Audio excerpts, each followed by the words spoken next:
Ave María Purísima, sin pecado original concebida. Tercera parte. La práctica de esta devoción. Continuación del capítulo 4. Ejercicios de la devoción al Sagrado Corazón de Jesús. Meditaciones para el primer viernes de cada mes. De los sentimientos del Sagrado Corazón de Jesús al contemplar la ingratitud de los hombres y las ofensas a las que se le ha expuesto su amor a nosotros. Representémonos el estado de tristeza en el que quedó sumido el Hijo de Dios, cuando permitió que su imaginación le dibujara nítidamente los tormentos aterradores y los insultos humillantes que iba a sufrir hasta el fin del mundo, de manos de 3 clases de personas: de los judíos de su tiempo, que lo iban a rechazar; de los herejes, que lo reconocerían, pero que rechazarían creer en sus dones; y de los católicos, que creyendo en sus beneficios, los pagarían con una gran ingratitud. Fue ante esta visión cuando Jesús empezó a tener miedo, como nos dice el Evangelio, a agotarse y a entristecerse. Finalmente cayó en una especie de agonía mortal, sin recibir consuelo de nadie, ni siquiera de sus discípulos más leales, a quienes se quejó, diciendo: «Está triste mi alma hasta el punto de morir». Imaginémonos que es a nosotros a quien Jesús transmite esta queja. Me abandonáis al verme en un estado tan terrible. Primer punto. Los sentimientos del corazón de Jesucristo al ver los tormentos que iba a sufrir por la crueldad de los que iban a condenar. Consideremos cuáles serían los sentimientos de Jesucristo cuando pensase, por un lado, en los grandes beneficios que había derramado sobre el pueblo elegido, y por otros, las ofensas y afrentas que iba a recibir de ellos. Todas aquellas gracias fueron por consideración a los méritos de Jesucristo. Fue especialmente por ese pueblo, por quien se hizo hombre. De entre ellos eligió a sus padres y a sus amigos. Allí obró sus milagros y predicó su doctrina. Por todos esos beneficios no recibió sino hostilidad y persecución y oprobio. Se le negó un alojamiento donde nacer. Recién nacido, se vio obligado a buscar asilo en un país extranjero. ¿De qué forma tan humillante lo iban a tratar durante su vida pública? Que no sufriría en su muerte. Lo trataron como un ladrón. Lo arrastraron como un criminal por las mismas calles por las que había pasado triunfante unos días antes, como el Mesías. Le abofetearon como a un insolente. En casa de Caifás se le escupió como a un blasfemo. Fue parodiado como un falso rey y un impostor. Fue abandonado a la terrible crueldad de la chusma endemoniada durante toda la noche en las mazmorras de Caifás, donde sufrió innumerables ofensas. Herodes lo trató como si estuviera loco. Le condenaron a ser flagelado como un miserable esclavo y eligieron a Barrabás el malhechor, como si fuera mejor que él.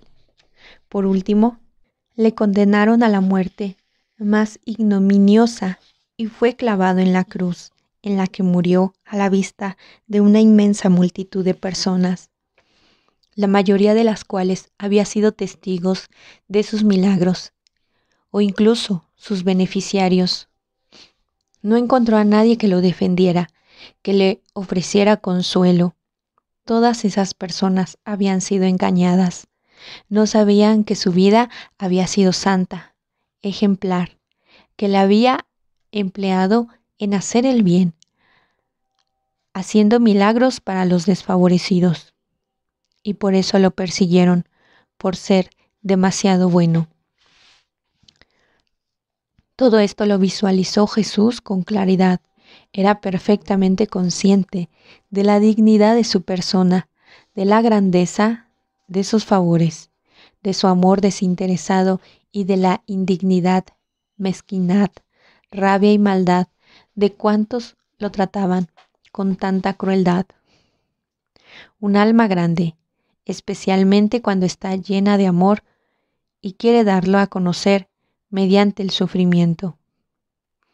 Es capaz de entregarse a sí misma voluntariamente al dolor, pero cuanto más generosa y misericordiosa es, más difícil le resulta soportar la injusticia y la ingratitud, sobre todo cuando se ve traicionada por aquellos de los que tenía el derecho a esperar ayuda en la aflicción.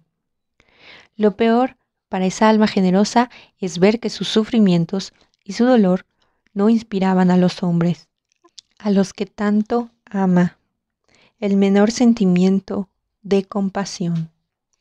Nunca se ha representado una persona a sí misma los acontecimientos con todas sus consecuencias, tan clara y vivamente como Jesucristo. Nunca ha tenido nadie un corazón tan generoso y como consecuencia nadie ha sido nunca tan sensible a la ingratitud.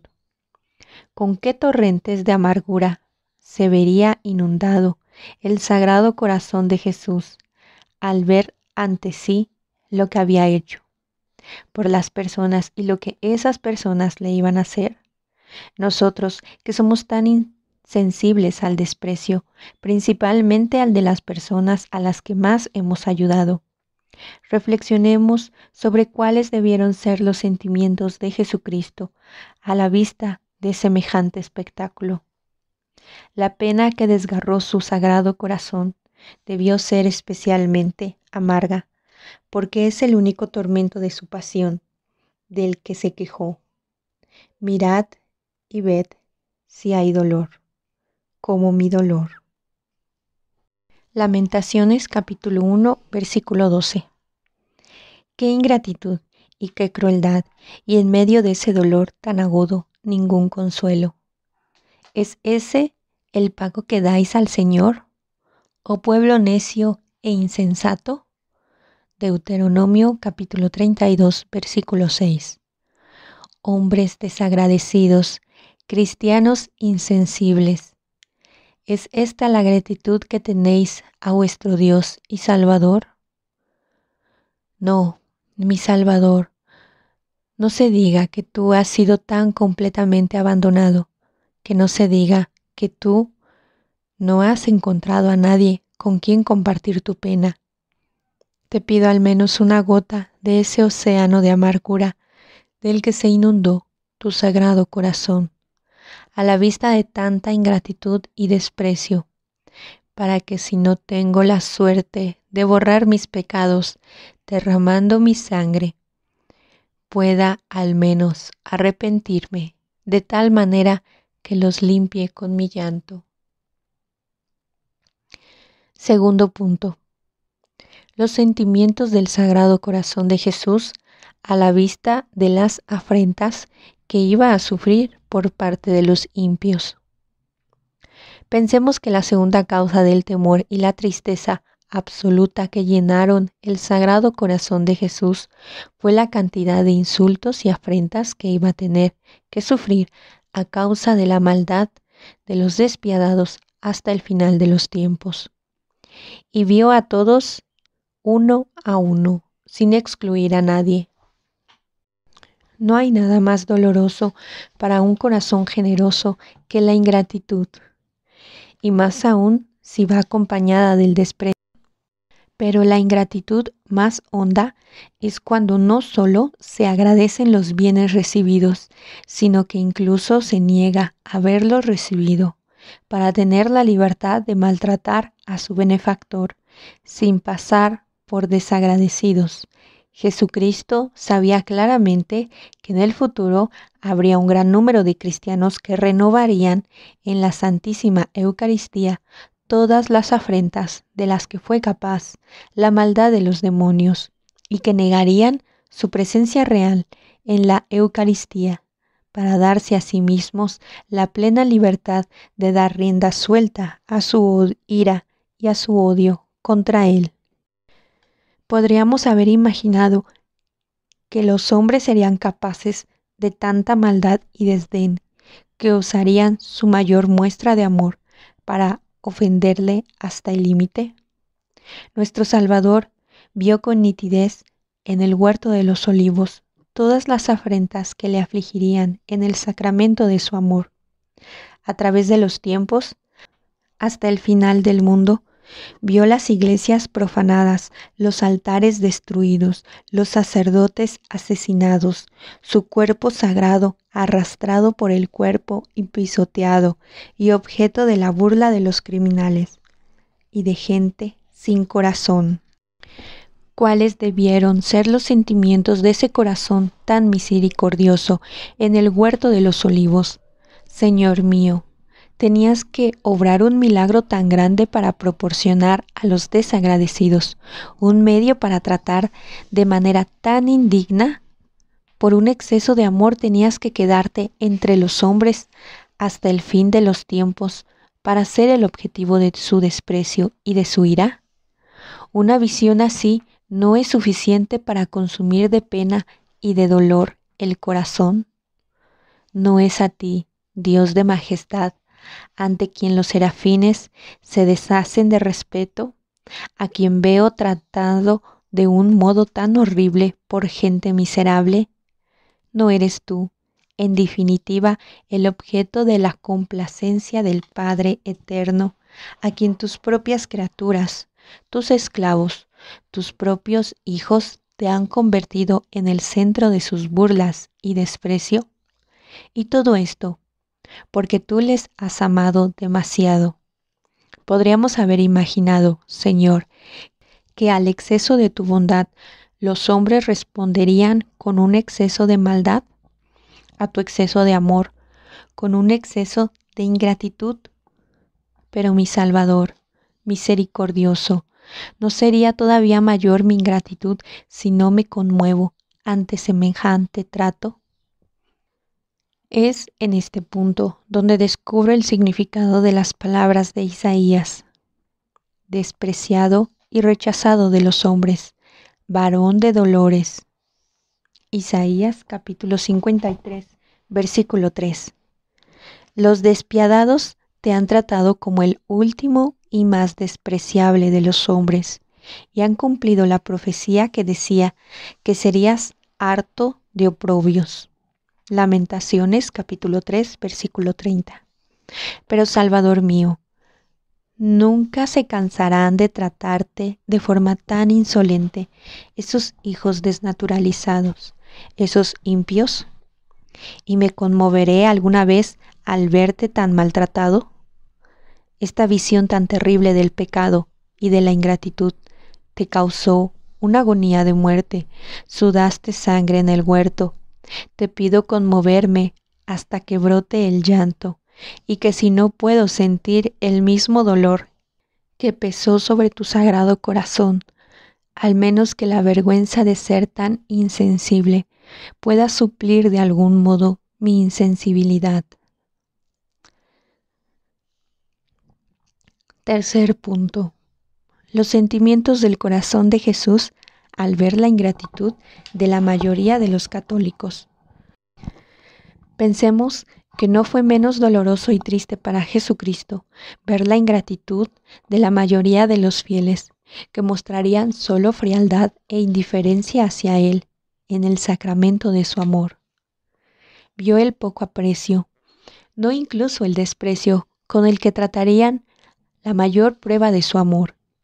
Vio que no importaba lo que Él hiciera para ser amado, ni siquiera habitar entre ellos en la Eucaristía, ni ese amor sin límites, ni su ayuda constante, ni su presencia podrían lograr que la mayoría de ellos lo amasen o evitar que se olvidasen de él. Vio vacías las iglesias en las que iba a estar presente sacramentalmente. Vio el poco respeto, no, la falta de respeto que habría ante su presencia. Vio claramente que la mayor parte de sus seguidores, que perderían muchas horas en pasatiempos inútiles, en visitas o sin hacer nada, no dedicarían ni 15 minutos a estar con él delante del Santísimo Sacramento. Sabía quiénes le visitarían únicamente bajo presión y sin devoción ni respeto. Por último, vio el número tan pequeño de fieles que le visitaría con ganas y que le adorarían con devoción. Vio claramente que la gran mayoría no le prestaría atención, como si él no estuviera verdaderamente presente en el Santísimo Sacramento, o como si no fuera una persona sin importancia. El trato que recibe de sus enemigos es muy doloroso, pero uno puede esperarlo.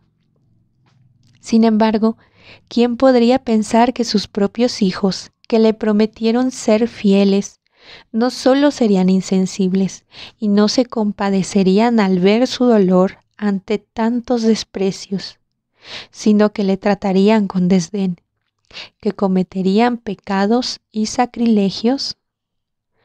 Bien podría decir nuestro Salvador: si me agraviase un enemigo, lo soportaría. Salmo 55, versículo 13.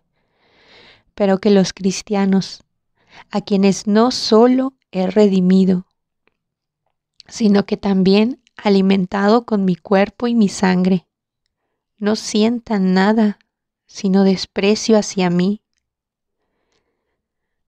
Que me traten con ingratitud es demasiado. Pero eres tú, mi compañero, mi amigo, mi confidente, que juntos gozábamos dulce amistad. Salmo 55, versículos del 14 al 15. ¿Cuáles serán los sentimientos de su corazón, que tanto ha amado a los hombres y que solo encuentra en los corazones de esos hombres frialdad y desdén? Soy la burla de todos mis rivales. Salmo 31, versículo 12. Si después de exponerme al desprecio y al odio de mis enemigos, en medio de las ofensas que sufro, pudiera al menos encontrar un gran número de amigos leales que me consolaran, pero es justo lo contrario. Los que me ven por la calle huyen de mí. Salmo 31, versículo 12. Viendo que me he ocultado bajo la apariencia de pan para poder habitar entre los hombres, me dejan solo y me olvidan, como si yo no cupiera en sus corazones. Estoy olvidado como un muerto. Salmo 31, versículo 13. ¿Qué puede decir que asoma alguna exageración en este terrible esbozo de los tormentos, el desprecio, las afrentas y la frialdad que visualizó nuestro Salvador en el huerto de los olivos? ¿No es verdad que hemos tratado a Jesucristo con ese desprecio y con esa frialdad? ¿Cuál ha sido mi propia conducta hacia Él en el sacramento de su amor? ¿He permanecido indiferente al verle tratado con tanto desprecio? ¿Cómo puedo pensar en todo esto y al mismo tiempo darme cuenta de que es Dios hecho hombre, quien soporta la tristeza mortal a la vista de insultos tan monstruosos y de tormentos tan terribles? Cuando pienso en que es Dios quien acepta libremente sufrir esos insultos y tormentos, ¿cómo puedo no morir de pena y de amor? Si un hombre, si un esclavo hubiera soportado la 10ª parte de lo que Jesús ha sufrido y todavía sufre cada día por amor a nosotros, ¿no podríamos evitar amarle, estarle agradecidos, ofrecerle nuestra compasión y decir: después de todo, este pobre desgraciado me ha amado y no se habría topado con la desgracia si no me hubiera amado? Entonces, ¿es que son únicamente las manifestaciones de amor de Jesucristo a las que no respondemos? Demostró el amor que nos tiene muriendo en la cruz por nosotros y todavía nos lo muestra al quedarse en el Santísimo Sacramento a pesar de los insultos y ofensas que recibe, y mostramos nuestro agradecimiento con ingratitud y frialdad. ¡Qué dureza de corazón! ¿Es posible que nuestro corazón sea capaz de tanta indiferencia?